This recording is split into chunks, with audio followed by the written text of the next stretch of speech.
Welcome back to Tennis Picks and Bets here on the Mayo Media Network with John. That's me. I'm at Jared Tweets Tennis on Twitter. You can also find a podcast I do where I break down matches, even more matches per day at Tidbits Tennis on Twitter. 1-1 today. We'll take it, I guess. One set away from being 5 for our last 5 as Coco Vandeweghe wins the first set, has 2 shots to take down the match as a nice plus money dog. Couldn't get there though, but we do get the Coco Gauff under. Looked shaky. Was 3-love up in the second set, serving at 30-love, and almost blew it. Had to break at the very end to get in by the hook. So we get the under 19.5 on that front. Today we'll look for 3 more selections for Friday as the third round will take place at Wimbledon, or at least the first day of the third round will take place. Before we get to those, as always, like this video, comment with a bet you may enjoy or you may be on for Friday. And then, of course, subscribe to the Mayo Media Network YouTube channel or Daily Fantasy Sports Picks and Bets, The Mix, in audio format. Rate, review, subscribe at your favorite or your whatever podcast app you use. Going to begin with the men today. One selection for the video coming from the men's draw. That is Diego Schwartzman on the money line against Marton Fucsovics at minus 115. Look, Diego Schwartzman, the way he's turned his career on grass around, it shows what I've been talking about in terms of experience on the surface.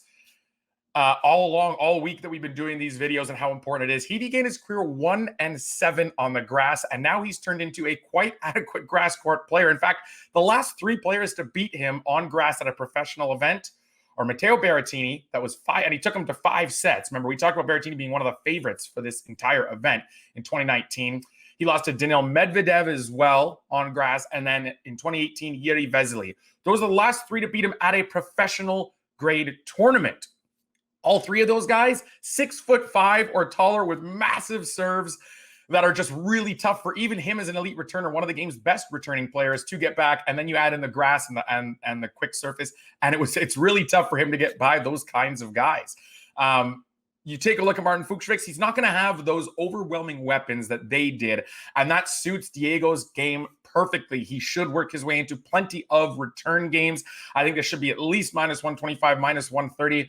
I could make a case to make it even steeper or a heftier price on the money line. The matchup works well, and I think Fucsovics is getting a lot of credit for coming through that first round against Jannik Sinner.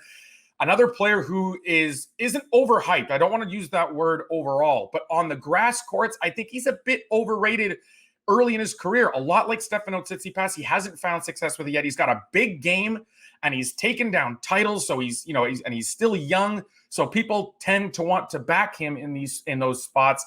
But remember, the return game on a quick surface, when he's got a weakish return game to begin with, that is kind of accentuated, and that weakness is amplified on grass courts. So I don't give Fucsovics as much credit as others do for that Jannik Sinner win, and I think he's a bit overvalued in this spot, so we're going to try and cash this ticket with the Argentinian, minus 115 on the Diego Schwartzman money line.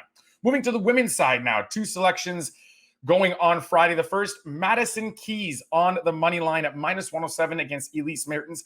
I don't have this as a pick'em. I understand why the market or why the books kind of have this as a pick'em. Elise Mertens is a great player. Without top 10 or top 15 talent, it's really tough to beat her. We talked about that when we talked about Ajla Tomljanovic having taken her down as kind of a surprising grass season.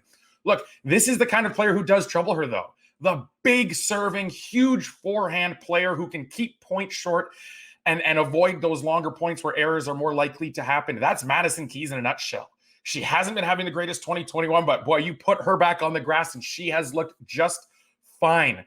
In her lead-in tournament, she lost to eventual champion Ludmila Samsonova, who we'll get to in a minute. She has come through her first 2 matches with aplomb. She looks comfortable. She's got one of the biggest serves on the women's tour, right behind the likes of Serena Williams, Naomi Osaka. She's comfortable on the grass. She's had success here before. This is a great spot to back someone who Mertens typically struggles with. She has all the characteristics that can get by Elise Mertens. She's found her form on the grass, and I'm more than willing to back her here. I have her as a favorite. Again, Madison Keys, minus 107 on the money line.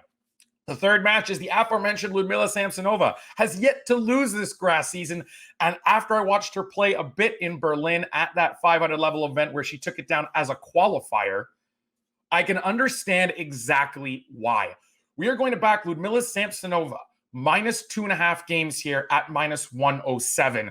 This is one where I'm more than willing to lay the games. Look, tennis is better off having a successful Sloane Stephens.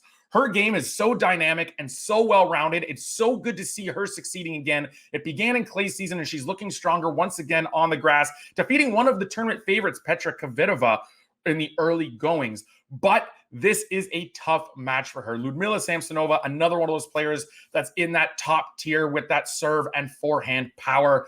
She has some of the what I like to call easiest power I've seen. There's plenty of players who can really, have a long backswing and try and crank as hard as they can hit the ball and generate some pace.